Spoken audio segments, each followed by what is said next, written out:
There is a moment many people experience, but few articulate. You wake up, you move through your routine, you answer messages, you perform tasks, and yet something feels unfamiliar. Not dramatic, not catastrophic, just slightly distant. You react differently than you used to. Your enthusiasm feels muted. Your certainty feels thinner. And eventually the thought surfaces. I don't feel like myself anymore. But what does that truly mean? Did the self disappear? Or did something shift quietly beneath the surface?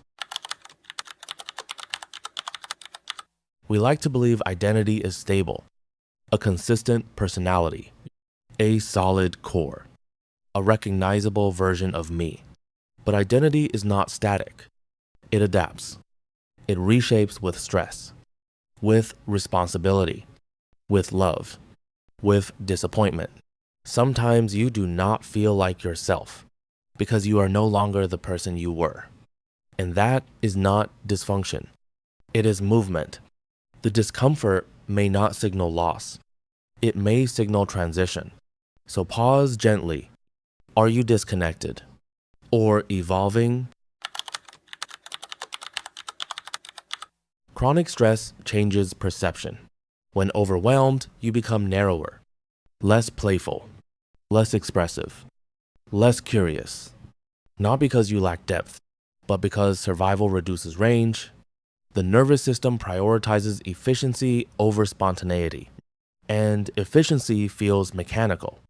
You may interpret this as losing yourself, but often you are simply conserving capacity. So ask honestly, have you been surviving more than living? As life progresses, roles multiply. Professional, partner, caretaker, provider, friend. Each role requires adaptation, and adaptation can become identification.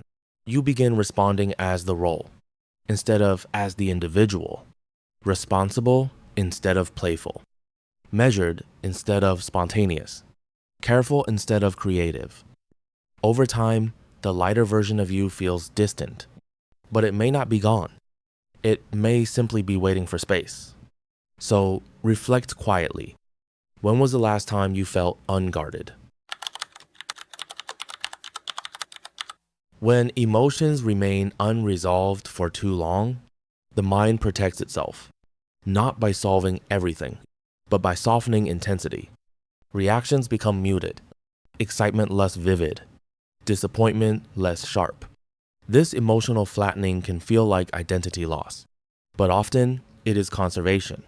The system lowers volume to prevent overload. And in that quieting, you may think, I've changed. But perhaps you are stabilizing. So consider, are you disconnected from yourself or protecting yourself from exhaustion? Sometimes estrangement from oneself comes from a gap between expectation and reality. You imagine being somewhere else, feeling something different, living another version of your story. When reality diverges, identity wavers, because identity was partially built on anticipation. When the imagined future dissolves, certainty dissolves with it, and you begin mourning not who you were, but who you thought you would become. So ask gently, are you missing your old self or grieving an old prediction? Growth rarely feels clear while it is happening. As you mature, certain interests fade, certain relationships loosen, certain reactions no longer resonate. The previous version of you feels outdated, but the next version is not fully formed.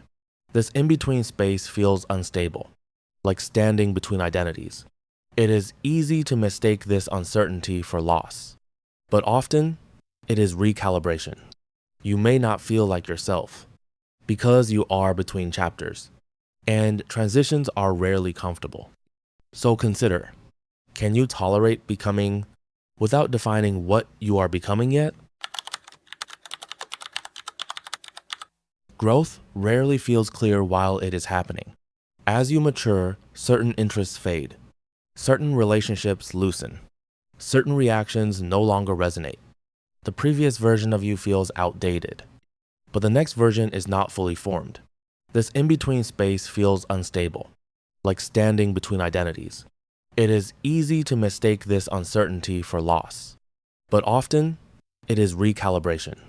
You may not feel like yourself because you are between chapters, and transitions are rarely comfortable. So consider, can you tolerate becoming without defining what you are becoming yet? Another possibility is quieter. Perhaps you have been overriding desire for too long, compromising repeatedly, postponing curiosity, delaying preference. Over time, desire quiets, not because it disappears, but because it was not acknowledged. The absence of desire can feel like absence of self, because desire animates identity. So ask honestly, what have you stopped wanting, and why? If you are constantly adjusting to expectation, authenticity thins. Smiling when tired, agreeing when uncertain, projecting certainty when confused. Performance becomes automatic, and automatic behavior begins to feel like personality until you notice the distance, and then the thought appears. I don't recognize myself, but perhaps what you are noticing is the cost of adaptation. So reflect. Where have you been performing stability instead of living it? When identity feels unstable, the instinct is to fix it quickly, to redefine yourself, to adopt a new label, to create a new narrative. But identity does not respond well to force. It responds to space. Sometimes unfamiliarity is not crisis. It is invitation. An invitation to slow down, to notice, to recalibrate gently. So ask yourself, what if this is not something breaking, but something reorganizing? Reconnection does not require dramatic change. It begins with small honesty, admitting fatigue, admitting dissatisfaction, admitting longing. Not publicly, internally. Recognition restores continuity. You do not recover yourself.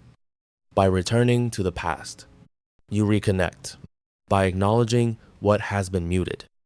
And often, what was muted is still there, just quieter.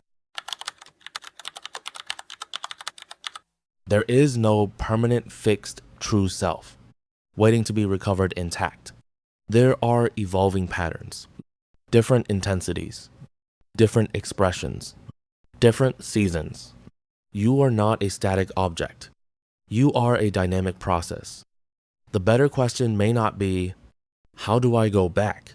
But, who am I becoming now? Not feeling like yourself is not always a warning sign. Sometimes it is awareness. Awareness that something no longer fits. That certain expectations dissolved. That certain roles expanded. That certain desires were postponed. The unfamiliarity may not be disappearance. It may be reconstruction. So the next time you think, I don't feel like myself anymore, pause and ask quietly, is something wrong? Or is something changing? And if it is changing, can you allow the next version to form without rushing it?